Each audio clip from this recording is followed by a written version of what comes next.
बिस्मिल्लाहिर्रहमानिर्रहीम। जिस तरह इंसान के जिस्म में गोश्त की ज़रूरी मिकदार से कमी होना एक बीमारी है, वैसे ही अगर ये गोश्त ज़रूरी मिकदार से बढ़ जाए तो वो भी एक बीमारी की सूरत इख्तियार कर जाती है। और इसकी बुनियादी वजह वही है, जिस तरह कि मैंने गुज़श्ता वीडियो में कहा। जिन अफराद ने ये वीडियो नहीं देखी तो वो पहले वो वीडियो देख लें कि उसमें मैंने बयान किया था कि गुर्दे के गिर्द जो चर्बी होती है वो बुनियादी सबब करार पाती है जिस्म में गोश्त की कमी और ज़्यादती के वाक़े होने का।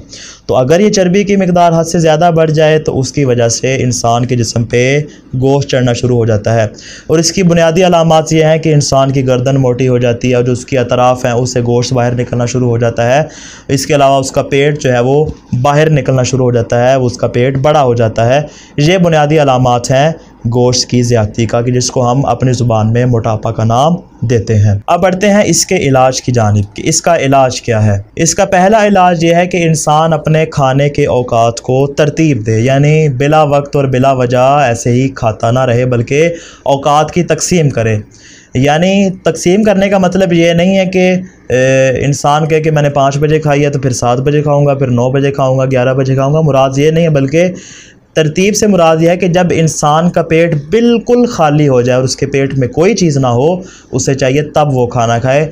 यानी अगर उसका पेट भरा हुआ हो और उसके पेट में जो है वो कुछ ग़िज़ा मौजूद हो फिर वो खाने लग जाए तो ये जो है वो उसके जिस्म पे इजाफ़ी फ़ैट बनाता जाएगा और उसके जिस्म पे जो है वो गोश्त चढ़ना शुरू हो जाएगा। तो लिहाजा ज़रूरी है कि इंसान जो है वो अपने खाने के औकात को मुनासिब औकात में जो है वो तरतीब दे। दूसरी चीज़ यह है कि इंसान अपने मैदे को तकसीम करे। बहुत ही लतीफ़ नुक्ता, बहुत ही आसान सी बात। अपने मैदे को 3 हिस्सों में तकसीम करे। एक हिस्सा खाने के लिए रखे, दूसरा हिस्सा पानी के लिए रखे और तीसरा हिस्सा सांस लेने के लिए रखे। यानी इंसान इतना ज़्यादा ना खा ले कि बाद में उसका सांस लेना ही दुश्वार हो जाए, बल्कि इतनी मिकदार उसको रखनी चाहिए कि अगर वो बाद में पानी पीना चाहे तो पानी भी पी सके, और खाना खाने के बाद अगर वो सांस भी लेना चाहे तो उसको सांस भी आ जाए। और खाना जो है वो इस अंदाज में खाना चाहिए कि उसको जब पता हो कि अभी थोड़ा सा इश्तिहा बाकी है, अभी थोड़ी सी भूख बाकी है,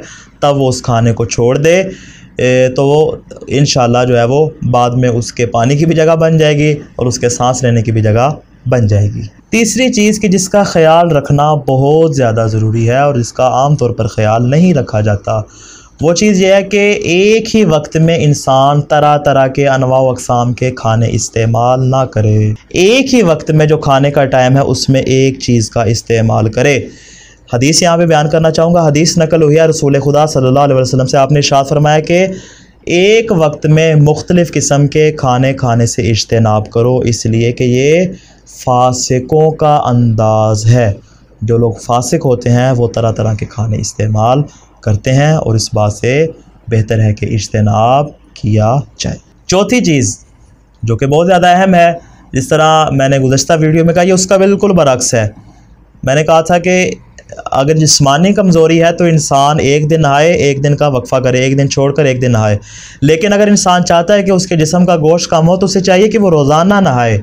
रोज़ाना नहाने से, और जब वो नहाए ये भी ज़रूरी है कि उस खाली पेट, उसके पेट में कोई चीज़ ना हो, खाली पेट नहाए। जब वो खाली पेट नहाएगा तो आहिस्ता आहिस्ता आहिस्ता उसके जिस्म से जो चर्बी है वो ख़त्म होना शुरू हो जाएगी। अब मैं कुछ ऐसी ग़िज़ाएँ बताऊँगा।